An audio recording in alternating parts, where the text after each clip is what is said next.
Hello everyone, and welcome to our Monarch painting workshop. This is run by the Monarch Project, so we have our own particular style of painting these monarch butterflies.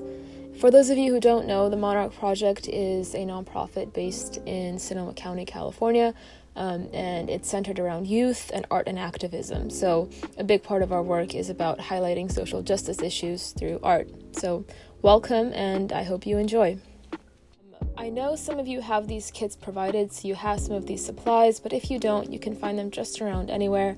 First, we're going to need our paintbrushes, 4 sizes, flat preferably. Then we're going to need our plastic bins, and we're just going to put paint inside and mix them, so anything like that should work. Of course, we have our water. We're going to use that to clean our paintbrushes and also to thin the paint when needed. Then we have our marker. So I actually ended up switching to a pen later on, but any kind of fine tip pen or marker should work. And then our acrylic paints, and these are just craft quality. And we have a rag. Any kind of scrap piece of fabric should work. And then lastly, we have the butterfly cutout itself.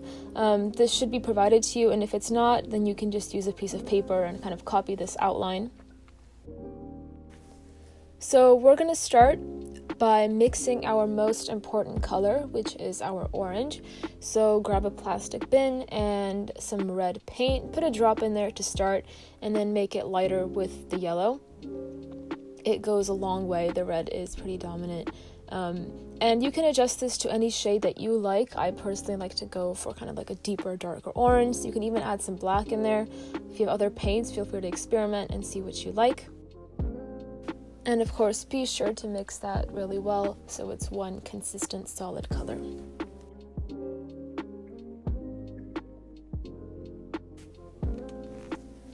So I definitely experimented a little bit more, added some more red in there. I think I might have added a brown. And then once you have that color that you really, really like, you want to start applying that to your butterfly.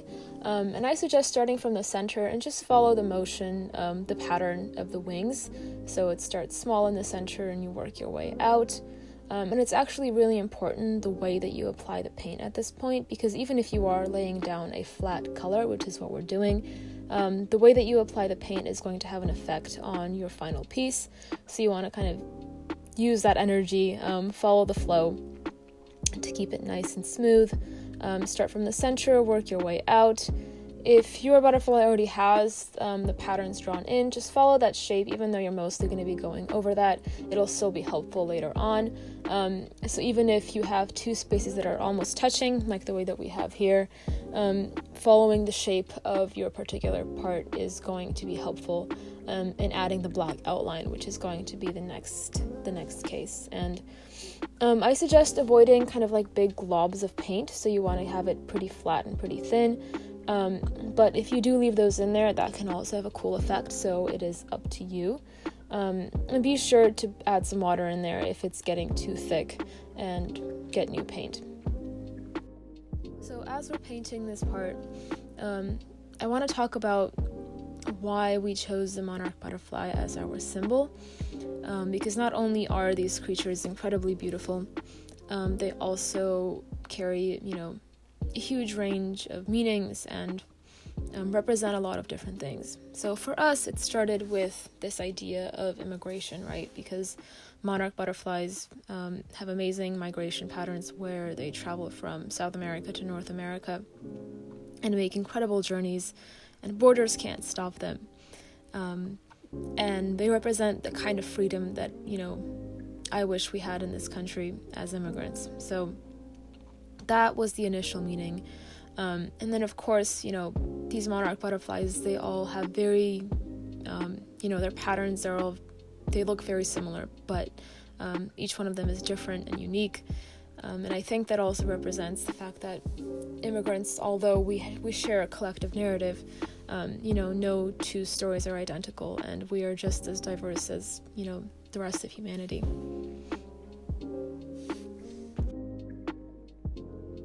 These monarch butterflies have a huge range of meanings, and, they have a bunch of personal meanings to different people as well. So, I encourage you to find your own meaning and think about what what these creatures might mean to you. Whether that's following your dreams, and because this can extend, so much beyond immigration, because immigration is just one human experience, and a lot of these same kind of ideas are a part of, being human, whether that's chasing your dreams or being fearless or facing challenges head on, or even just being vulnerable, because think about how, delicate these creatures are and the journeys that they get to make. So keep all of those things in mind as you're painting. So here is a technical tip for you guys. Some of you might be wondering how I'm getting to those really thin places with a thick paintbrush.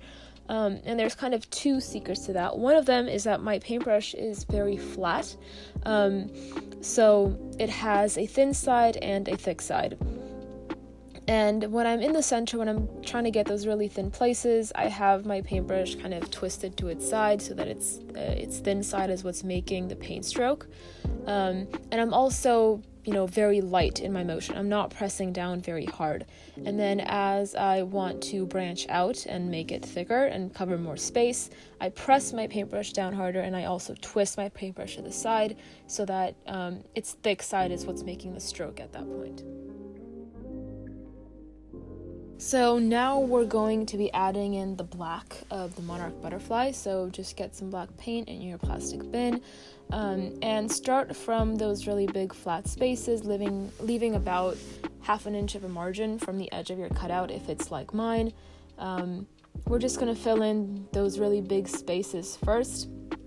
And also black is a very dominant color, so if it's really hard to paint over, basically, unless you want to go over it with white. So just be careful, trace around those orange spaces first, starting from the outside, moving your way in. And as you move your way in, you want to make sure that those paint strokes are really thin as you're filling in the spaces in between the different oranges, if that makes sense. So the same technique that I was kind of showing you guys about, being really light with your paintbrush and also using the thin side is going to apply here when you're working in the center of the butterfly. And so just take your time, take it slow, no need to rush. But I will say, if you want to get some really smooth strokes, sometimes it's easier to just move faster with a quick fluid motion of your hand instead of doing it very slowly. But take your time, see what works best for you. It's also a skill that you learn, so it's okay if you guys don't get it 100%, or if you have some, really thick lines, we can fix those if we need to. So just take your time and follow the motion of the butterfly wings and, see what you come up with. Also note how quickly I am cleaning my paintbrush and, thinning it with water, because if you're doing some really delicate places, then you can't have really big globs of paint on your paintbrush, otherwise it might ruin your piece. So use your rag often, get new paint often, and also, dip it in water frequently so that it's thin enough that it's not leaving big globs of paint, especially if your paint is starting to dry, which can happen because we're using acrylic paint, which dries really, really quickly.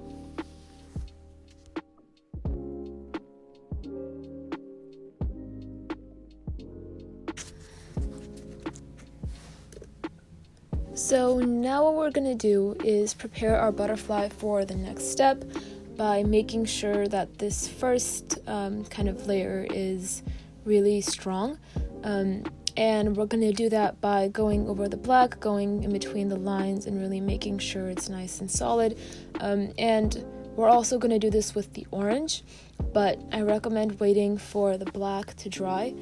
Because otherwise, if you go over it, you might accidentally get some black in there and mess up your paint. So make sure it's dry, and go over it a second time, because our orange is kind of transparent and it takes at least 2 coats to make it really, really pop. So wait for the black to dry and go over it one more time. Our next step is adding in the whites around the butterfly wings, and there really is no rules as to how you want to do this. Just sprinkle them around. Make sure that your black is dry underneath, otherwise it'll mix together and form kind of like a weird gray color. I also have some other colors set to the side, but don't worry about those for now. We'll come back to that and I'll show you how to mix those. For the whites as well, I think it's worth doing 2 coats if your white isn't completely opaque. So just go over it a couple of different times and make sure it's really nice and even.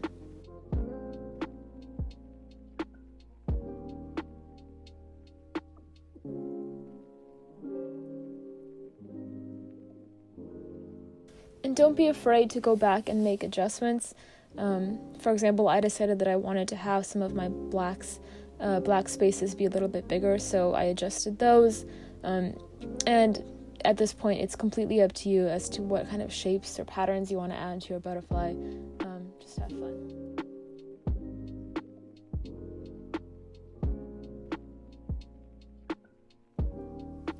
This next step is what's really going to make our butterfly fun and unique.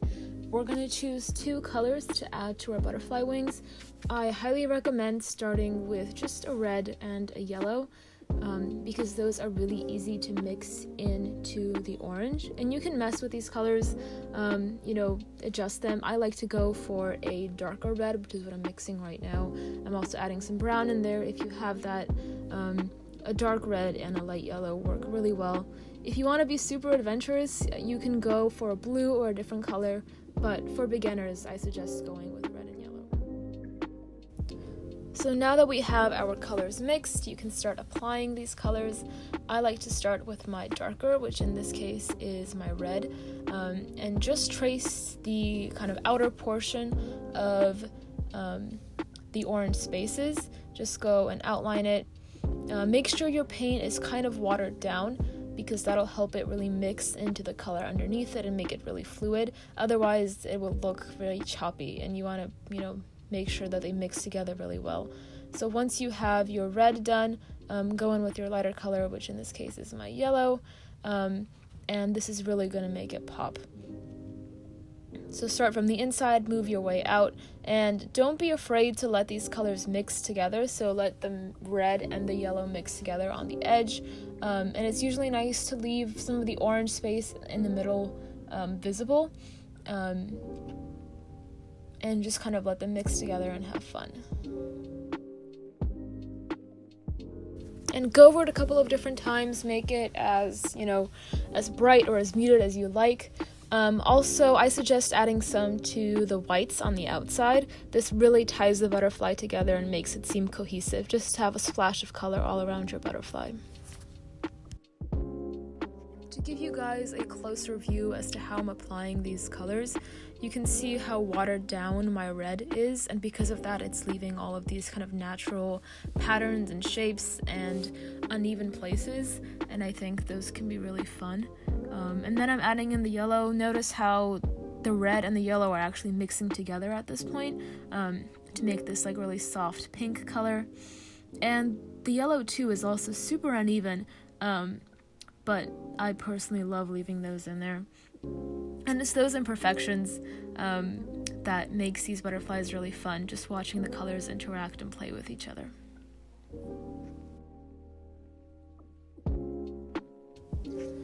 In this process, we might have covered up some of our black lines. So once that paint is dry, I like to go back and kind of re-outline the divisions between the orange spaces, just to make sure that it's really defined.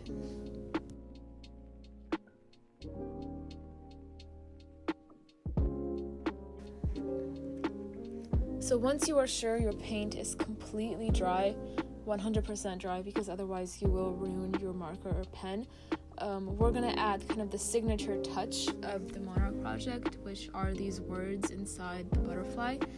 And the reason we put these words in there is because oftentimes these butterflies are going up around Sonoma County, and it's really fun just to watch people first think that these are just patterns, and then kind of coming in and being drawn into the words and the secret messages that we have written inside.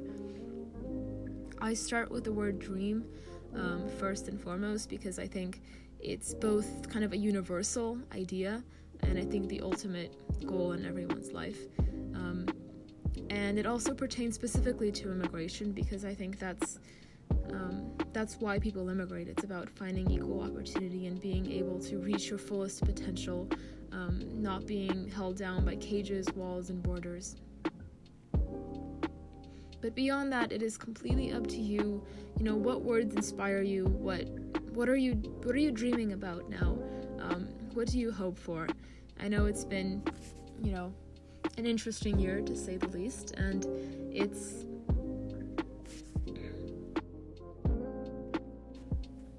our lives aren't always perfect, and there's always darkness, and I hope that painting and creating these really colorful, beautiful creatures can add some light to your life. So think about what makes you happy, what inspires you, what's giving you joy at the moment, and feel free to write those words down.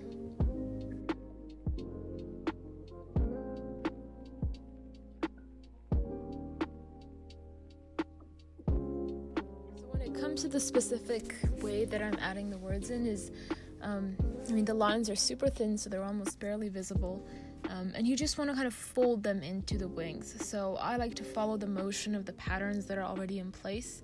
So kind of bend your letters, twist them around, make them look like patterns and just, twirly little symbols. Ultimately, you just want to make sure that your words are working with the wings of the butterfly and not against them.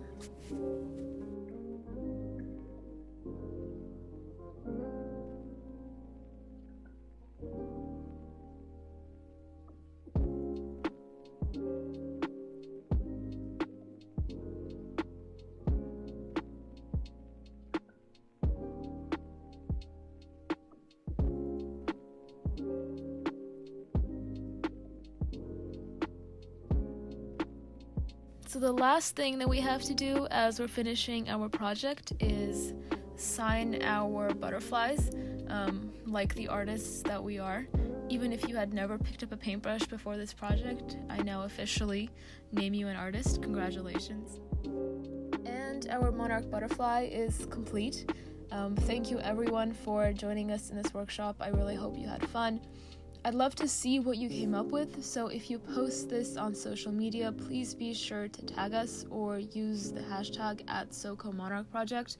I'd love to see your work. And also check out our Instagram or Facebook to see what else we're working on, or our website. We have all kinds of other ways for you guys to engage, learn about art, learn about activism. Even if you don't know anything at this point about either of those things, we can definitely help you start. And we'd love to work with you. So thank you everyone for joining us again, and I hope you have a wonderful day.